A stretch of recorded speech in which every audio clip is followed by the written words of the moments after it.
এই যে অরুণোদয় কিভাবে বোকা বানাচ্ছে আপনাদেরকে। অরুণোদয়ের নামে আপনাদেরকে কত টাকা দেয়? কত টাকা দেয় মা তারা বলুন, কত টাকা দেয়? 1250। এই দেখেন, তার মধ্যে আপনারা বলছেন পান না, পান না তো, ঠিক তো? আর যারা 1250 টাকা পান, আপনাদেরকে আমি মনে করিয়ে দিতে চাই বিজেপি কিরাম ঠকবাজি করছে। কিরাম জানেন? এক হাত দিয়ে 1250 টাকা দিচ্ছে, আর যারা আমার মায়েরা এখানে বসে আছেন, যখন তারা রান্নাঘরের হেসেলে ঢুকছেন, গ্যাসের দামটা বাড়িয়ে দিয়ে 1250 টাকা নিয়ে চলে যাচ্ছে। যদি বিজেপি বা কংগ্রেস থেকে বা ইউপিপিএল থেকে বা বিপিএফ থেকে আপনাদেরকে কিছু দিতে আসে, সেটা চুপচাপ নিয়ে নেবেন। নেবেন না নেবেন? নেবেন। বিজেপি কিছু দিলে নেবেন, এটা আপনার হকের পয়সা, এটা আপনাদের পয়সা, এটা আমাদের পয়সা, এটা বিজেপির পয়সা নয়, এটা ভারতের প্রধানমন্ত্রী অমিত শাহ নরেন্দ্র মোদীজির পয়সা নয়, এটা আপনার হকের পয়সা, আপনার কষ্টের পয়সা, আপনাকে ফেরত দিতে। আপনাদেরকে আমরা একদম একটা কথা বলে দিই, আপনারা আরেকটা জায়গাতে আবেগ হয়ে যাবে। এই যে অরুণোদয় কিভাবে বোকা বানাচ্ছে আপনাদেরকে। অরুণোদয়ের নামে আপনাদেরকে কত টাকা দেয়? কত টাকা দেয় মা তারা বলুন, কত টাকা দেয়? 1250। এই দেখেন, তার মধ্যে আপনারা বলছেন পান না, পান না তো, ঠিক তো? আর যারা 1250 টাকা পান, আপনাদেরকে আমি মনে করিয়ে দিতে চাই বিজেপি কিরাম ঠকবাজি করছে। কিরাম জানেন? এক হাত দিয়ে 1250 টাকা দিচ্ছে, আর যারা আমার মায়েরা এখানে বসে আছেন, যখন তারা রান্নাঘরের হেসেলে ঢুকছেন, গ্যাসের দামটা বাড়িয়ে দিয়ে 1250 টাকা নিয়ে চলে যাচ্ছে। এই হচ্ছে বিজেপির ভেলকিবাজি। এই ভেলকিবাজি থেকে আপনাদের পরিত্রাণ পেতে হবে। পেতে চান না চান না? আর এসব ভয় পাবেন না যে বিজেপি মিটিং এ না গেলে অরুণোদয় কেটে দেবে, এসব ভেলকিবাজিতে ভয় পাবেন না। আরো একটা কথা বলে দিই, যদি বিজেপি বা কংগ্রেস থেকে বা ইউপিপিএল থেকে বা বিপিএফ থেকে আপনাদেরকে কিছু দিতে আসে, সেটা চুপচাপ নিয়ে নেবেন। নেবেন না নেবেন? নেবেন। বিজেপি কিছু দিলে নেবেন, এটা আপনার হকের পয়সা, এটা আপনাদের পয়সা, এটা আমাদের পয়সা, এটা বিজেপির পয়সা নয়, এটা ভারতের প্রধানমন্ত্রী অমিত শাহ নরেন্দ্র মোদীজির পয়সা নয়, এটা আপনার হকের পয়সা, আপনার কষ্টের পয়সা, আপনাকে ফেরত দিচ্ছে। আপনারা নেবেন, কিন্তু যখন ভোট চাইবে কি বলবেন? আপনাদের কি ভোট দেব, কিন্তু ভোট দেব বলে 22 তারিখে গিয়ে উল্টো কাজটা করতে হবে, তৃণমূল কংগ্রেসকে। এই জবাব আপনাদেরকে দিতে হবে। রেডি আছেন না রেডি নেই? আর আপনাদের তো বিশেষ করে প্রতিশ্রুতি দিতে লাগে। আপনাদের নেত্রী, আপনাদের মেয়ে, আপনাদের ঘরের মেয়ে, আপনাদের কারুর বোন, আপনাদের কারুর দিদি, সেই নেত্রী মমতা বন্দ্যোপাধ্যায়। তো আপনাদেরকে আমি এই জন্য আহ্বান জানাচ্ছি, আর আপনাদের ভোট নিয়ে ভারতীয় জনতা পার্টি এই আপনাদের আমাদের হিন্দু বাঙালি ভাই বোন এবং যারা হিন্দু বসবাসকারী আছে আয়োজন করা উপস্থিত অতিকয় শ্রদ্ধার আমার রাজ্যিক সভাপতি তৃণমূল দলের রাজ্যিক সভাপতি সম্মানীয় দুলু আহমেদ ডাঙৰীয়া দেৱ, সম্মানীয় ৰাজ্যিক সম্পাদক সঞ্জিত মহন্ত ডাঙৰীয়া দেৱ, সম্মানীয় ৰাজ্যিক সম্পাদক অৰিত চ্যাটাৰ্জী ডাঙৰীয়া দেৱ, সম্পাদক ৰাজক আহমদ ডাঙৰীয়া দেৱ, লগতে এইখন সমাজৰ মুৰব্বীসকল, বুদ্ধিজীৱীসকল, শিক্ষাগুৰুসকল তথা আইমাতৃসকল আৰু লগতে আমাৰ সম্পাদক ডাঙৰীয়া আছে ৰাতুল ডেকা দেৱ, লগতে আজি মোক সংগ দিয়া মোৰ সতীৰ্থসকল সকলোলৈ বয়স অনুযায়ী আন্তৰিক শ্ৰদ্ধা তথা শুভেচ্ছা জ্ঞাপন কৰিছো। আমি সকলোৱে জানো অহা 22 তাৰিখে হ'বলগীয়া নিৰ্বাচন আছে। সেয়ে তৃণমূল দলৰ পৰা মোক যেহেতু প্ৰাৰ্থিত্ব প্ৰদান কৰিছে, প্ৰথমতে মই দলৰ জ্যেষ্ঠ কৰ্মীসকলক, জ্যেষ্ঠ নেতৃসকললৈ আন্তৰিক ধন্যবাদ জ্ঞাপন কৰিছো যেহেতু তেওঁলোকে যদি মোক প্ৰাৰ্থিত্ব প্ৰদান নকৰিলে হয়তো মই নিৰ্বাচনত অৱতীৰ্ণ হ'ব নোৱাৰিলে এতিয়া কথাটো হৈছে মোৰ সিম্বলটো জানে তৃণমূলৰ এইটো জৰা ফুল দেখিছে তো 22 তাৰিখে এই জৰা ফুলৰ চিহ্নত আপোনালোকৰ বহুমূলীয়া ভোট প্ৰদান কৰি জয়যুক্ত হোৱাৰ মোক যাতে সহায় কৰে তাৰে কামনা কৰিছো আৰু পৰৱৰ্তী সময়ত যাতে আপোনালোকৰ ৰাইজৰ সমাজৰ গাঁৱৰ কাম কাজ কৰা যাতে সহায় কৰে আপোনালোকে সকলোৱে জানে 2003 চনত বিটিসি একৰ্ড হৈছিল জানে নে 2003 চনত 10 ফেব্ৰুৱাৰী এই একৰ্ড মতে আছিল 2003 চনত 10 ফেব্ৰুৱাৰী আগৰ পৰা যিসকল মানুহ ইয়াত বিটিসিত বসবাস কৰিছে তেওঁলোকে ভূমিৰ সম্পূৰ্ণ অধিকাৰ পাব কিন্তু আমি বিগত 22টা বছৰে দি চালো কিনো পালো আপোনালোকৰ বি ভোটাৰৰ সমস্যা এতিয়ালৈ কোনো দলে সমাধান কৰি দিয়া নাই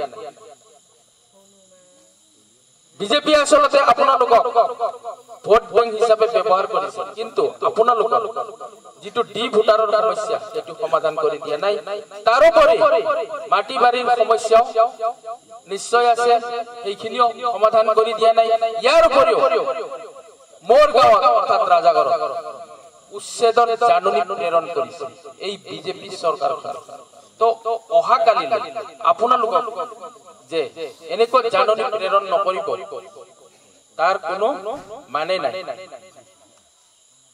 জানে না নাই ৰাজাগড়ৰ মানুহক যে গভৰ্ণমেণ্টে উচ্ছেদ জাননী প্ৰেৰণ কৰিছে বহুত ডাঙৰ ডাঙৰ সভা পাতি আছো সেই সন্দৰ্ভত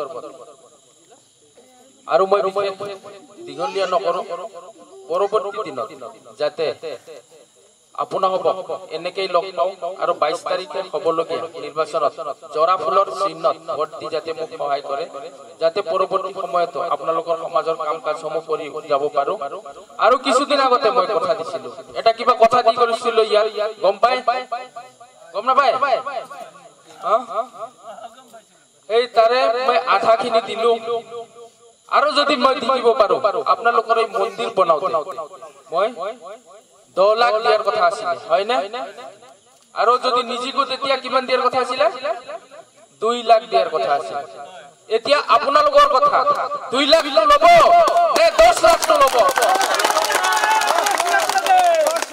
তো শ্ৰদ্ধাৰ ৰাইজ আপোনালোকে বহুত দেৰিলৈকে আমাক অপেক্ষা কৰি আমাৰ বাবে ৰৈ থাকিল তাৰ বাবে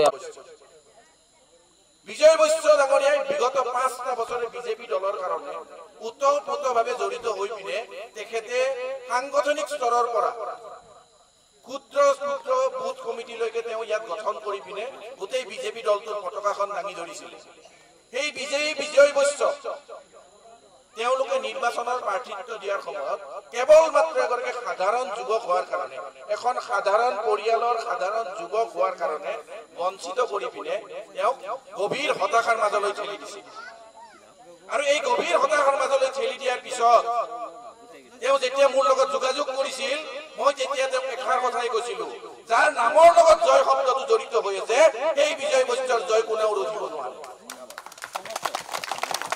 যাৰ নামতেই জয় লাগি আছে সেই বিজয় বৈশ্যক বিজেপি নহয় আৰু অন্য কোনো দলেও তেওঁৰ জয় ইয়াতে প্ৰশস্ত কৰিব নোৱাৰে বিজয় বৈশ্য এজন মাত্ৰ ব্যক্তি নহয় বিজয় বৈশ্য এগৰাকী এটা অনুষ্ঠান কিয়নো তেখেতে সঁচা কৈছে মিছা কৈছে আজি ইয়াত থকা উপস্থিত থকা ৰাইজে ক'ব বিজয় বৈশ্যৰ বিষয়ে মই যিখিনি শুনিছো ছাত্ৰ ছাত্ৰীৰ বাবে কম্পিউটাৰ সেৱা সাধাৰণ ৰাইজৰ বাবে তেওঁ ৰাস্তা ঘাট পদূলি বনাই দিছে কাৰোবাক নামঘৰৰ কাৰণে সহায় কৰিছে কোনোবা বেমাৰীক সহায় কৰিছে কোনোবা উঠি অহা যুৱ প্ৰজন্মক লগত লৈ পিনে ব্যৱসায়ৰ বাট দেখুৱাইছে এই মানুহজনৰ নাম হ'ল বিজয় বৈশ্য যাক আমি এক অনুষ্ঠান বুলি কৈছো যেতিয়া বিজয় বৈশ্য প্ৰাৰ্থিত্বৰ পৰা বঞ্চিত হৈছিল তেতিয়া মই তেওঁক আশ্বাস দিছিলো যে বিজয় দা এই যুঁজখন আপোনাৰ নহয়, এই যুঁজখন নুনাই চেৰপাংবাসীৰ যুঁজ কৰি লয়। তেওঁ কথা দিছিল যে নুনাই চেৰপাঙৰ গলিয়ে গলিয়ে মোৰ সমৰ্থক আছে, মোৰ শুভাকাংক্ষী আছে, প্ৰতি ঘৰ মানুহে মোক নিজৰ সন্তান বুলি ভাবে, দাদা বুলি ভাবে, ভাই বুলি ভাবে। গতিকে এই যুঁজখন তেখেতে যে এই 22 ছেপ্টেম্বৰত অনুষ্ঠিত হ'ব লগা পৰিষদীয় নিৰ্বাচনত প্ৰাৰ্থিত্ব আগবঢ়াইছে, এইখন কিন্তু তেওঁৰ নিৰ্বাচনী যুঁজ নহয়। আপোনালোকে উপলব্ধি কৰক, আপোনালোকে সংঘবদ্ধ হওক, অংগীকাৰবদ্ধ হওক, এই যুঁজখন কিন্তু আপোনালোক সকলোৰে। এই নিৰ্বাচনত জয় পৰাজয় কিন্তু বিজয় বৈশ্যৰ নহয়। এই নিৰ্বাচনত যদি জয় হয় তেতিয়াও আপোনালোকৰ জয়, আৰু যদি পৰাজয় হয় তেওঁ কিন্তু আপোনালোকৰ পৰাজয়। গতিকে আপোনালোকে কি বিচাৰিব? এনেকুৱা এজন ব্যক্তি যিয়ে নেকি জনপ্ৰতিনিধি হোৱাৰ আগতে জনতাৰ দুখ দুৰ্দশা বুজি পিনে সাধাৰণ প্ৰতিনিধি বিচাৰিব, যিয়ে নেকি নিজৰ জাতিটোকো ঠগিছে, প্ৰতিটো কথাত নিজৰ অকল দালাল চৰিত্ৰটোৰ দ্বাৰা নিজৰ পেট ভৰাইছে, নিজৰ ধনৰ গাঁঠি মজবুত কৰিছে, তেনেকুৱা ব্যক্তি বিচাৰিব। গতিকে এই সিদ্ধান্ত আপোনালোক সৰ্বভাৰতীয় তৃণমূল কংগ্ৰেছে জাতি ভেদ ধৰ্ম এনেকুৱা ধৰণৰ ৰাজনীতি নকৰে। সৰ্বভাৰতীয় তৃণমূল কংগ্ৰেছৰ আদৰ্শ হল সকলোৰে মাজত থাকি সকলোকে লগত লৈ সম উন্নয়ন। এয়াই হল সৰ্বভাৰতীয় তৃণমূল কংগ্ৰেছৰ মূল মন্ত্ৰ, আৰু সেই একেই মূল মন্ত্ৰ হল বিজয় বৈশ্য। বিজয় বৈশ্য আমাক কথা দিছিলে এই যুঁজখন আমি ৰাইজৰ যুঁজ কৰিম, আৰু আপোনালোকৰ যুঁজখন নাভাবিব 22 ছেপ্টেম্বৰত শেষ হ'ব বুলি। আমি আজি ইয়াতে দায়িত্ব সহকাৰে সৰ্বভাৰতীয় তৃণমূল কংগ্ৰেছৰ সাধাৰণ সম্পাদক হিচাপে মই দায়িত্ব সহকাৰে আপোনালোকক কৈ গৈছো, এই যুঁজখন শেষ কৰিম আমি 26 চনৰ বিধায়কৰ নিৰ্বাচনত। পৰৱৰ্তী সময়ত বিজয় বৈশ্য ইয়াৰ পৰা আমি বিধায়ক বনাই পিনেহে আবাদ চাৰিম, তেতিয়াহে আমি শান্ত হম। বিজেপিৰ নিচিনা এটা সাম্প্ৰদায়িক শক্তিক আমি বুজাই দিম তোমালোকে কি ভুল কৰিছা। বিজয় বৈশ্য ডাঙৰীয়াক তোমালোকে MCL এৰ কাৰণে তোমালোকে প্ৰাৰ্থী নিদিলা, তৃণমূল কংগ্ৰেছে কিন্তু তেখেতক ইয়াৰ পৰা বিধায়ক বনাই পিনে দিল্লী দিছপুৰৰ জনতা ভৱনত বহাব। এইটো কিন্তু আমাৰ প্ৰতিশ্ৰুতি। আপোনালোকে খালি অকমান সহায় কৰক। 22 ছেপ্টেম্বৰলৈকে আপোনালোকে ঐক্যবদ্ধ হৈ থাকিব লাগিব, ঘৰে ঘৰে যাব লাগিব, কাৰণ যুঁজখন কিন্তু বিজয় বৈশ্যৰ নহয়। বিজয় বৈশ্য নিজে খাই চলি থাকিবৰ কাৰণে তেওঁ যথেষ্ট আছে, তেওঁ চলি থাকিব, তেওঁ প্ৰতিনিধি নহলেও হয়। তেওঁ একমাত্ৰ ইয়াতে জনপ্ৰতিনিধি বা নিৰ্বাচন খেলিছে আপোনালোকৰ কাৰণে। আপোনালোকে সেই মৰ্মবেদনাটো উপলব্ধি কৰিব লাগিব যে বিজয় বৈশ্য কাৰ কাৰণে আগবাঢ়ি আহিছে, আমাৰ কাৰণে আগবাঢ়িছে, আমাৰ উঠি অহা প্ৰজন্মৰ ভৱিষ্যতৰ সেই সৰু সৰু ল'ৰাবিলাকৰ কাৰণে আগবাঢ়ি আহিছে।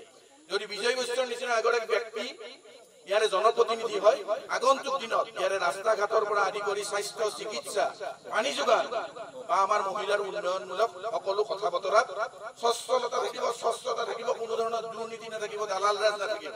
সেইকাৰণে বিজেপিৰ বৰঘৰত ভূমিকম্প আহিছে। আজি সন্ধিয়াও আপোনালোকে সেই ভূমিকম্প উপলব্ধি কৰিছে। নৰেন্দ্ৰ মোদী ডাঙৰীয়া আহিবৰ দিনাখনেই অসমত ভূমিকম্প আহিছে, আৰু এই ভূমিকম্প কিন্তু বিজয় বৈশ্যৰ ইয়াৰে বিজয় অভিযানৰ ভূমিকম্প। সেই কথা তেওঁলোকক আমি 26 ছেপ্টেম্বৰৰ দিনাখন উপলব্ধি কৰাম।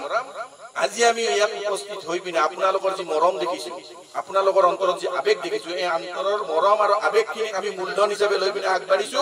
আগন্তুক 22 ছেপ্টেম্বৰৰ দিনাখন মই আশা ৰাখিছো এই যিকোনো খবৰৰ বাবে যোগাযোগ কৰক 7099017330 লগতে 7099017110 নম্বৰত।